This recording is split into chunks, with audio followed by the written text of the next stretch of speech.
رات کا سناٹا محل پر چھایا ہوا تھا۔ چاند کی روشنی پتھروں پر پھسل رہی تھی اور ہوا جیسے کوئی پرانا راز سنا رہی تھی۔ محل کی دیواروں کے پیچھے دو نقاب پوش لوگ سرگوشی میں مصروف تھے۔ سب تیار ہے، حق تخت ہمارا ہوگا۔ انہیں کیا معلوم تھا کہ ان کی ہر بات کوئی سن رہا ہے۔ ایک سایہ جو خاموش تھا مگر جاگ رہا تھا۔ یہ سایہ کس کا تھا؟ سلطان؟ سپاہی؟ کوئی خفیہ جاسوس؟ یہ وہ لمحہ تھا جو سلطنت عثمانیہ کی تقدیر بدلنے والا تھا، اور یہیں سے شروع ہوتی ہے سلطان مراد ثانی کی کہانی، ایک ایسے بادشاہ کی جو دشمنوں سے نہیں بلکہ اپنے ہی محل کے سازشوں سے لڑا۔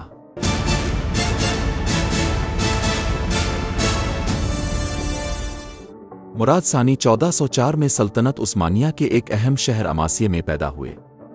یہ وہ وقت تھا جب سلطنت عثمانیہ ابھی زخموں سے سنبھل رہی تھی۔ تیمور کی الغار کے بعد انتشار کا زمانہ تھا۔ مراد کے والد سلطان محمد اول ایک دانشمند حکمران تھے جنہوں نے سلطنت کو دوبارہ اکٹھا کیا۔ مراد کی والدہ کے بارے میں مورخین میں اختلاف پایا جاتا ہے۔ 15ویں صدی کے مورخ شکر اللہ کے مطابق وہ ایک لونڈی تھیں، جبکہ حالیہ مورخ اسماعیل حامی دانشمند کے مطابق وہ ایمن خاتون تھیں۔ دلقادری حکمران شابان سولی بے کی بیٹی۔ بچپن ہی سے مراد کو تعلیم، جنگی تربیت اور انتظامی بصیرت دی گئی۔ ان کے استاد مولانا حمزہ افندی اکثر کہا کرتے تھے، مراد کا دل نرم مگر فیصلہ پتھر کی طرح ہے۔ 17 سال کی عمر میں وہ عماسیہ کے گورنر بنے۔ یہی وہ دور تھا جب انہوں نے پہلی بار وفاداری اور بغاوت کے درمیان فرق سمجھا۔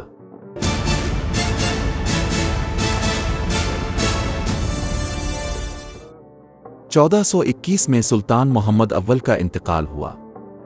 تخت مراد ثانی کے حصے میں آیا، لیکن ابھی تخت پر بیٹھے چند ہفتے ہی گزرے تھے کہ ان کے چچا مصطفیٰ چلبی نے بغاوت کر دی۔ مصطفیٰ نے دعویٰ کیا کہ وہی اصل وارث ہیں، اور بازنطین شہنشاہ مینوئل دوم نے بھی اس کی حمایت کر دی۔ کہا جاتا ہے کہ بازنطینیوں نے عثمانیوں کو اندر سے توڑنے کے لیے مصطفیٰ کی بغاوت کو سیاسی آلے کے طور پر استعمال کیا۔ مراد دوم نے اپنی کم عمری کے باوجود ناقابل یقین فوجی مہارت دکھائی۔ انہوں نے ایک ایسی چال چلی جس نے بازی پلٹ دی۔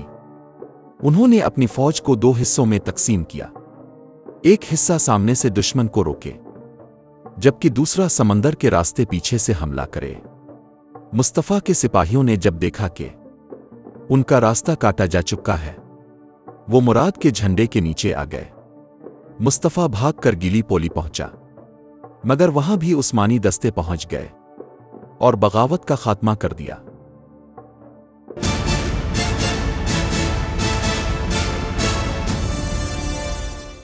یہ فتح مراد ثانی کی پوزیشن کو محفوظ بنانے اور سلطنت کو مستحکم کرنے میں اہم تھی۔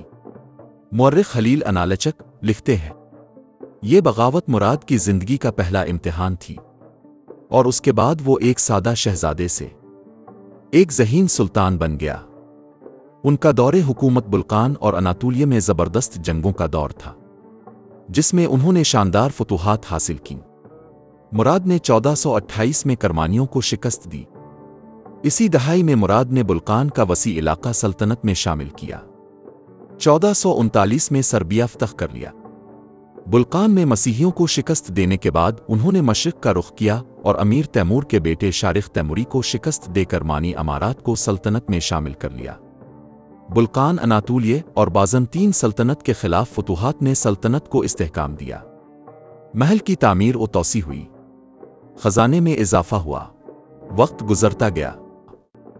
کیا اب جانتے ہیں؟ اس دور میں عثمانیوں کی سالانہ آمدنی 25 لاکھ اکچا تھی۔ اکچا عثمانی سلطنت کی سرکاری کرنسی کا نام تھا۔ کہا جاتا ہے کہ مراد اپنے تمام وسائل کو بروئے کار لاتے ہوئے آسانی سے یورپ پر حملہ کر سکتا تھا۔ مراد ثانی کا دور بازنطین سلطنت اور مختلف یورپی ریاستوں کے ساتھ مسلسل تنازعات کا شکار رہا تھا۔ 1422 میں اس نے قسطنطنیہ کا محاصرہ کر لیا۔ मुराद सानी ने बाज़ंतीन सल्तनत के अंदर दाखिली तकसीम का फ़ायदा उठाने की कोशिश की। अगरचे मुहासरा नाकाम रहा, लेकिन इसने यूरोप के लिए उस्मानियों के बढ़ते हुए खतरे को उजागर किया। मुराद सानी ने अपने फौजियों को काबू में रखने और बड़े पैमाने पर लूटमार को रोकने के लिए खास तौर पर इक़दामात किए, जो कि बादशाह की मुनसिफाना फितरत की मिसाल है। इसी दौरान महल में दाखिल हुई एक दिलकश मगर पुरअसरार औरत, खुर्रम खातून।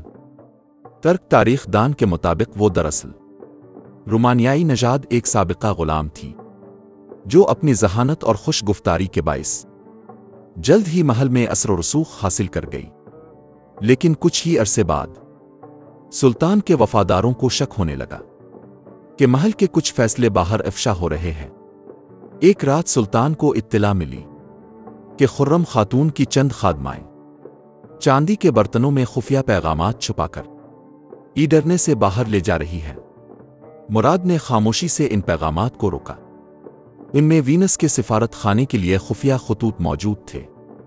तारीख दानों के मुताबिक खुर्रम खातून ने दरअसल वीनस और करामानी दोनों के लिए दोहरी जासूसी का नेटवर्क कायम किया था। मुराद ने फौरी कार्रवाई नहीं की। इसने खुर्रम के नेटवर्क को इस्तेमाल करने का फैसला किया। अब खेल उल्टा होने वाला था। मुराद ने अपने करीबी मुशीर अली पाशा को बुलाया। कहा, हम खुर्रम को नहीं रोकेंगे, बल्कि इसके जरिए दुश्मनों को बेवकूफ बनाएंगे। अगले चंद माह खुर्रम खातून को लगा कि वो सल्तनत के राज वीनस पहुंचा रही है, लेकिन वो तमाम पैगामात पहले सुल्तान के जासूसों से गुजरते थे। उन खतूत में मुराद ने झूठा पैगाम भेजा कि उस्मानी फौज जुनूब की तरफ बढ़ रही है। वीनस और करामान दोनों ने अपनी फौजें वहां रवाना कर दी और मुराद ने अचानक शुमाल की तरफ एक जबरदस्त हमला किया, जहां दुश्मन बिल्कुल तैयार नहीं था। एक यूरोपी सय्याह लिखता है, मुराद सानी एक बादशाह नहीं बल्कि शतरंज का ग्रैंड मास्टर था। वो कभी वो नहीं करता जो दुश्मन सोचता था। जब मुराद की चाल कामयाब हुई, खुर्रम का पूरा नेटवर्क बेनकाब हो गया। महल में दर्जनों ख्वातीन को हिरासत में लिया गया, लेकिन मुराद ने खुर्रम को कत्ल नहीं किया। मुराद ने खुर्रम को कोनिये के करीब एक दरगाह में तौबा के लिए भेज दिया, ताकि इसकी बाकी जिंदगी खामोशी में गुजरे।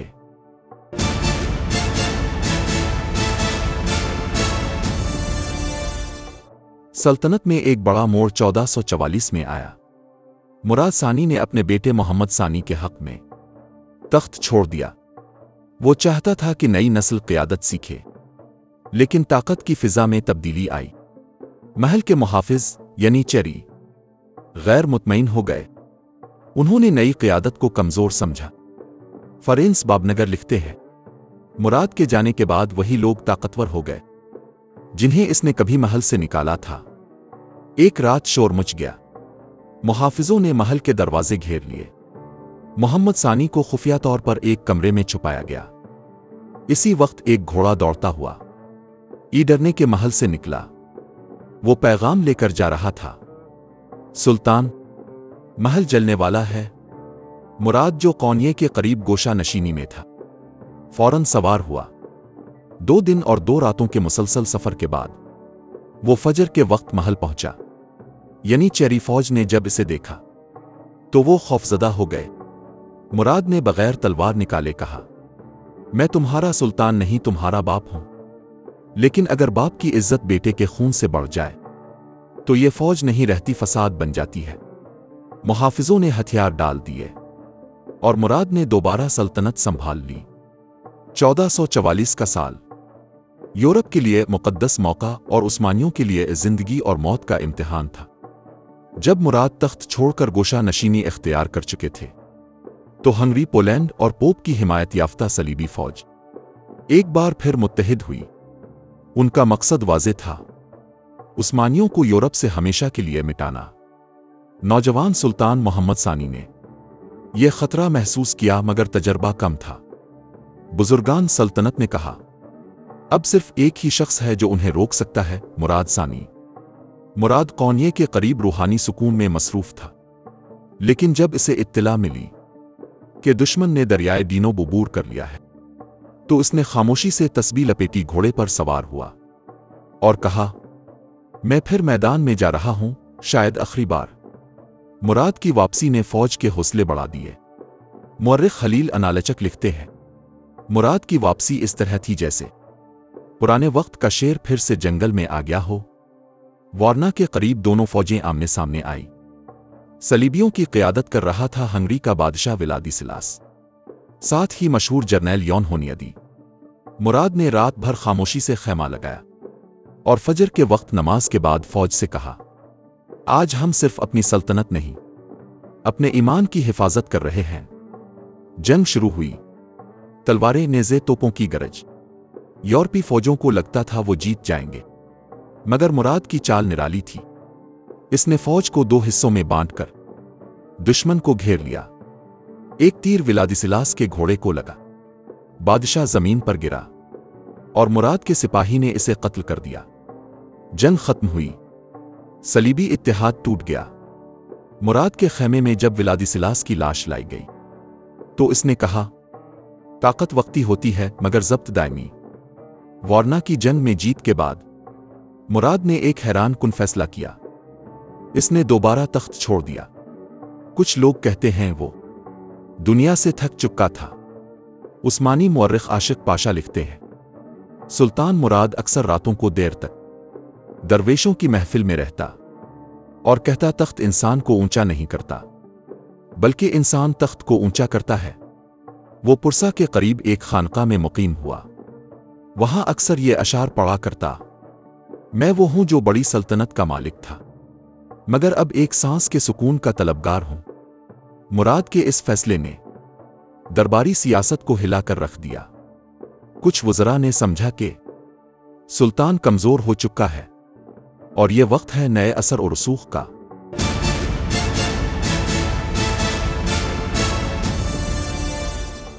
वीनस, हंगरी और करामान के दरबारों में एक नई लहर उठी।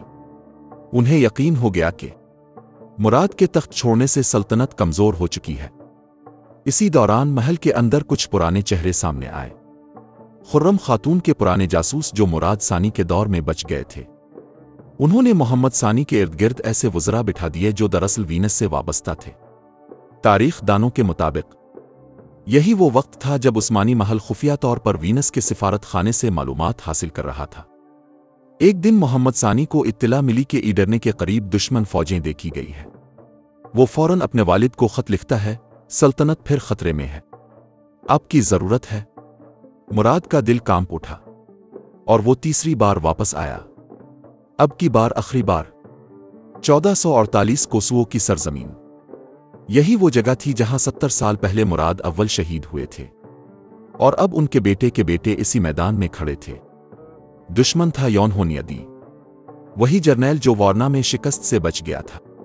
अब वो बदला लेने आया था। 3 दिन तक जंग जारी रही।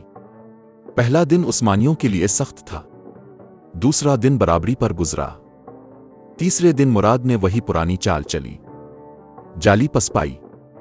जब दुश्मन आगे बढ़ा, उस्मानी तोपखाने ने चारों तरफ से घेरा डाल दिया और यूरोपी फौज तबाह हो गई। मुराद ने अपने बाप की कब्र की जानिब रुख किया और कहा, अब तलवार नहीं दुआ का वक्त है। इसी रात थकन और बुखार ने सुल्तान को कमजोर कर दिया। चंद दिन बाद वो बीमार पड़ गया। मुअर्रिख फरेंस बाबनगर लिखते हैं, मुराद सानी का जिस्म कमजोर हो गया था मगर उसकी आंखों में अब भी वही रोशनी थी जो सल्तनत की बुनियादों में जलती रही। पुरसा के करीबी मकाम में सुल्तान मुराद सानी ने आखिरी सांसें ली।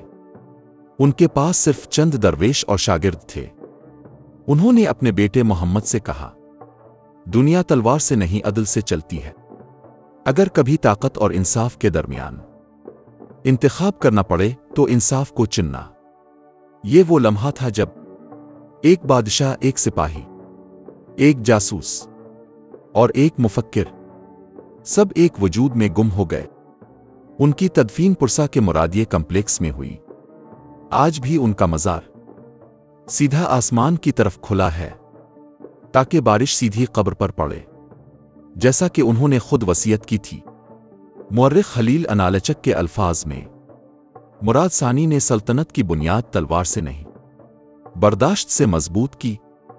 और जब मुराद सानी ने 1451 में दुनिया से पर्दा किया तो एक नौजवान सिर्फ 19 साला बादशाह तख्त पर बैठा। वो नौजवान था मोहम्मद फातेह, जिसने बाप के नक्शे कदम पर चलकर कुस्तुनतुनिया को फतह किया। मगर शायद आप नहीं जानते कि कुस्तुनतुनिया की फतह से पहले मोहम्मद फातेह के इर्द गिर्द वही पुराने जासूस और महल की साजिशें फिर जिंदा हो गईं। कौन थे वो लोग? किसने कुस्तुनतुनिया की फतह को नाकाम करने की कोशिश की? ये सब हम जानेंगे अगली वीडियो में। शुक्रिया।